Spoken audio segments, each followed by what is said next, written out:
Hey everyone, and welcome back to the channel. Today, we're re-diving into a topic that's probably on the mind of anyone who's ever lifted a weight, run a mile, or just tried to eat a bit healthier: protein. We're constantly told to eat more protein, drink protein shakes, and buy protein bars. But what if I told you that a lot of us might be wasting our money on protein? And I'm not just saying that. I'm talking about brand new research that could completely change how you approach your diet. Now, before you start throwing your protein tubs out the window, hear me out. Protein is absolutely essential. I'm not questioning that. It's the building block of our muscles. It helps with hormone production, and it keeps us feeling full. It's a superstar macronutrient. The fitness industry has capitalized on this, creating a multi-billion-dollar market around protein supplements.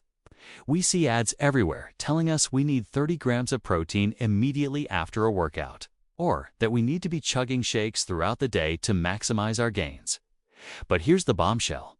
Recent studies are starting to challenge this "more is always better" philosophy. The big question researchers are asking now is not just how much protein we eat, but how we eat it throughout the day. And the results are fascinating.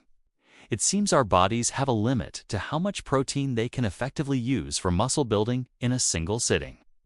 Think of your body like a construction site. Protein is the delivery of bricks. If you get a steady stream of trucks delivering bricks all day, the workers can build the wall efficiently. But what happens if all the trucks for the entire day show up at once? You get a massive pileup. The workers can only use so many bricks at a time. The rest just sit there, get in the way, and eventually have to be cleared out. This is exactly what might be happening when we consume a massive amount of protein in one meal. The traditional thinking, especially among bodybuilders, has often been to front-load or back-load protein, maybe having a huge steak for dinner or a giant post-workout shake. But new research, like a study published in the Journal of the International Society of Sports Nutrition suggests that our muscle protein synthesis, that is the scientific term for the muscle building process, maxes out at around 20 to 40 grams of high-quality protein per meal. So, what happens to the extra protein? If you eat, say, 70 grams of protein in one go, your body will use what it can for muscle repair and growth. But the excess doesn't just get stored for later muscle building. Instead, your body has to process it.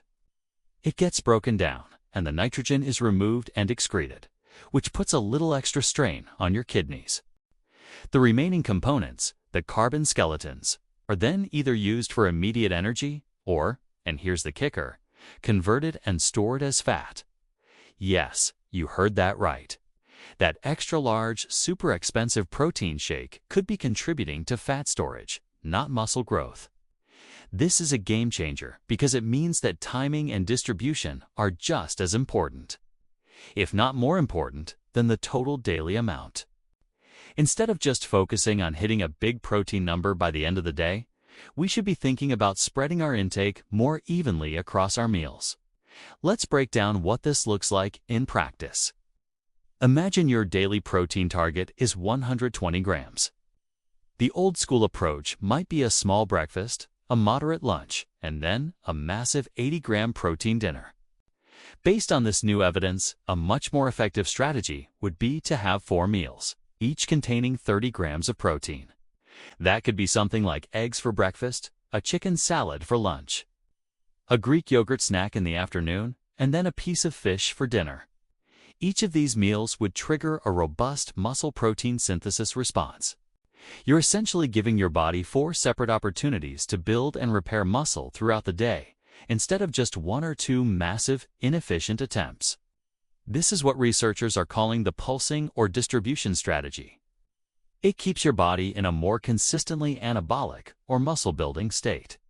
And it's not just about building muscle for gym-goers. This is crucial for everyone, especially as we get older. As we age, we experience something called anabolic resistance, which means our muscles become less responsive to the protein we eat. It takes more protein to kickstart that muscle-building process. So, for older adults, spreading protein intake evenly throughout the day is even more critical to help preserve muscle mass and prevent age-related decline. So, are supplements a total waste of money? Not necessarily. They are incredibly convenient.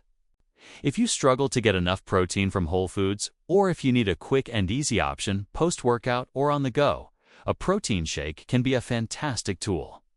The key is to use it strategically. Instead of a double or triple scoop shake, maybe just a single scoop is enough to hit that 20 to 40 gram sweet spot.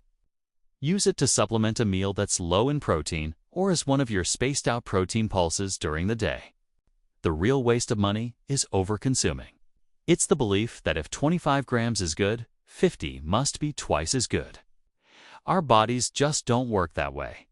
We're paying for premium protein only for our bodies to treat a large portion of it as expensive carbohydrates, or worse, store it as fat.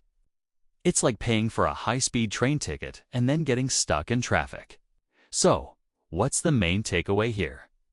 Let's stop obsessing over cramming as much protein as possible into 1 or 2 meals. Instead, shift your focus to distribution. Aim for a moderate amount of high-quality protein again.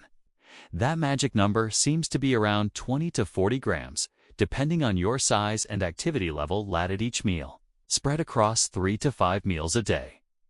This approach is not only more effective for your muscles, but also likely better for your wallet and your overall health. You can get all the protein you need from whole foods like lean meats, fish, eggs, dairy, legumes, and tofu.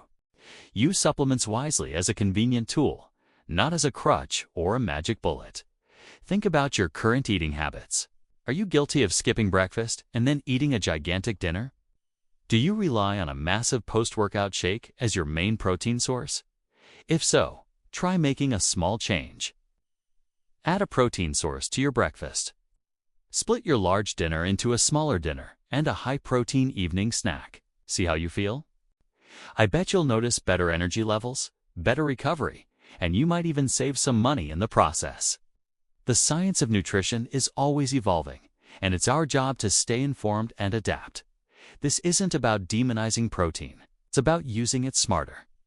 It's about optimizing our health, performance, and our finances. Thanks so much for watching today. I hope this gave you some valuable food for thought. If you found this helpful, please hit that like button and be sure to subscribe and turn on notifications so you don't miss our next deep dive into health and fitness. What are your thoughts on protein timing? Let me know in the comments below. Stay smart, stay strong, and I'll see you in the next video.